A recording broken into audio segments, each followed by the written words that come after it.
Dear students, welcome to kids measures. आज की इस वीडियो में एक्सप्लेन करने जा रहा हूं व्हाट इज फंक्शन ओवरलोडिंग। और फंक्शन ओवरलोडिंग जब भी मैं अपने दिमाग में सोचता हूं ना, तो मुझे वो पीके मूवी का आमिर खान का वो अच्छा वाला डायलॉग याद आ जाता है, जहां पे उसने एक ही अच्छा के अच्छा अच्छा इस तरीके के उसने एक ही मीनिंग, मतलब एक ही वर्ड के मल्टीपल मीनिंग वहां पे बताए थे। सिमिलरली हमारी प्रोग्रामिंग में भी फंक्शन ओवरलोडिंग क्या कहता है कि defining the multiple functions with in same name, मतलब सेम नाम के मल्टीपल फंक्शंस है, मतलब उनका पर्पस अलग अलग है लेकिन नाम उनका सेम है। और ये हम क्यों यूज करते हैं या फिर कब यूज करते हैं? जब हमारे पास डिफरेंट पैरामीटर्स होते हैं।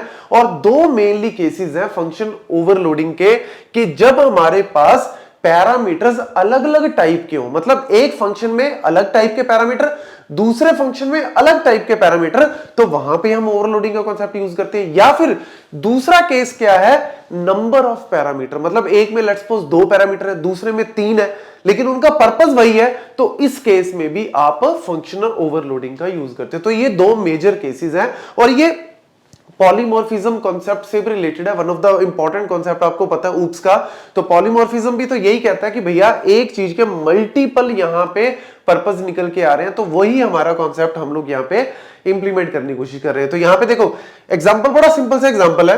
मैंने यहां पे एक फंक्शन बनाया ऐड नाम का, आई होप सबको दिख रहा होगा। ऐड नाम का फंक्शन बनाया जिसके अंदर मैंने दो पैरामीटर्स ले लिए ए एंड बी, ठीक है। अब ये क्या है, इंट टाइप, मतलब ये रिटर्न करेगा इंटीजर वैल्यू। मैंने क्या किया जी, रिटर्न कर दिया यहां पे a प्लस बी, सिंपल। एक और मैंने ले लिया यहां पे डबल नाम का, मतलब डबल टाइप का, नाम सेम ही है ऐड, लेकिन उसका टाइप जो है वो रिटर्न टाइप डबल है, डबल ए डबल बी और a प्लस बी कर दिया।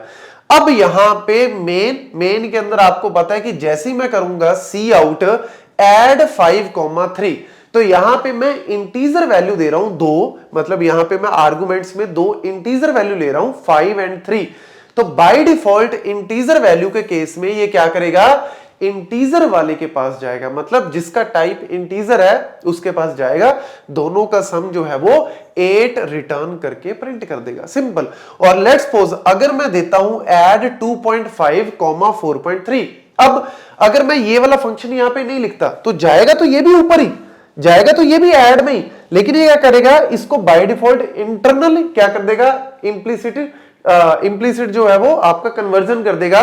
और उस केस में ये 2 + 4 6 आंसर दे देगा, क्योंकि ये टाइप कन्वर्जन कर देता इंप्लिसिटली। और उस केस में ये 2 बना देगा, ये 4 6 हो जाएगा।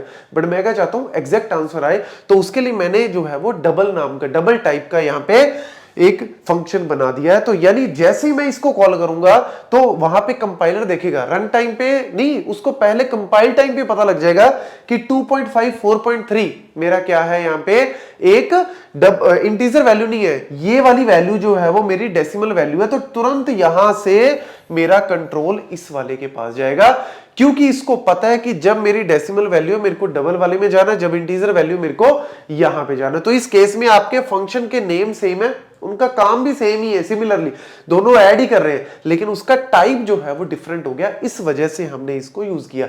ऐसे इसी के केस में हम एक और बना सकते हैं। लेट्स सपोज मैं इसके नीचे यहीं पे बना सकता हूं इंट ऐड, यहां पे ले लिया इंट ऐड सेम नाम का, int A comma int B comma int C, और यहां पे मैं रिटर्न क्या कर सकता हूं, a प्लस बी प्लस सी। अब यहां पे कितने पैरामीटर ले लिए, 3 पैरामीटर ले लिए। अब देखो यहां पे अगर आप ऐड 5,3 करोगे तो कंपाइलर को पता है कि आपको भैया इसके पास जाना है। अगर आप डेसिमल वैल्यू दोगे डॉट वाली तो उसको पता है इसके पास जाना है। अगर मैं लेट्स सपोज यहां पे कॉल करूं इस तरीके से ऐड लेट्स सपोज 2,3,4, अब देखो इसको पता है कि यहां पे 3 पैरामीटर पास कर रहे हैं, तो ना इसके पास जाएगा ना इसके पास जाएगा, बाय डिफॉल्ट यहां पे जाएगा, क्योंकि इसके अंदर 3 पैरामीटर है। तो यही जो इंटेलिजेंस है या स्मार्टनेस है वो एक्चुअल में आपके फंक्शन ओवरलोडिंग का कॉन्सेप्ट है, और इस तरीके से आपका फंक्शन ओवरलोडिंग वर्क करता है। तो ये सारी कहानी अच्छे से नोट कर लो, एग्जाम्पल अच्छे से नोट कर लो, कहीं पे भी आपसे पूछ ले आप इजिली आंसर दे सकते हो। Thank you.